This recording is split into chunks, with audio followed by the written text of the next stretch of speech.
Hi everyone, it's me, Miss Calvin from Faith Preschool. And one of my favorite things to do at school is to play Play-Doh. So today I wanted to show you a fine motor activity that uses Play-Doh.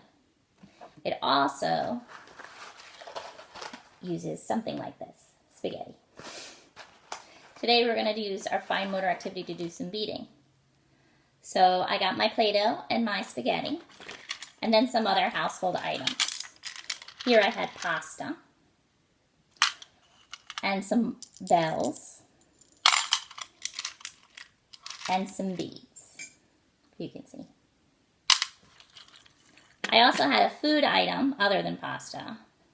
I had veggie chips from Valentine's Day, but you can also use Cheerios or Fruit Loops, something with a hole in it. So first I'm going to take my Play-Doh and make a ball. So I roll it in my hands to make a ball like this. Then I take my strand of spaghetti and stick it in the middle so it kind of looks like a candle. And then I'm going to use my food item to bead it. 1, 2, 3, 4, and so on. And remember, I can use beads like this one. 2. Or I can use pasta, any one with a hole in it. These are little penne, but I know you can use the wagon wheel ones. Something straight.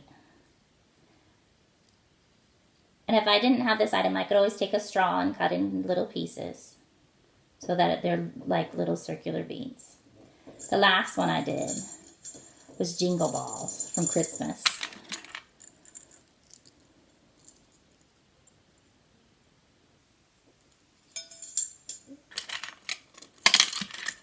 And when you're all done your fine motor activity, you can do one of the favorite things of the twos, which is sing happy birthday. Happy birthday to you.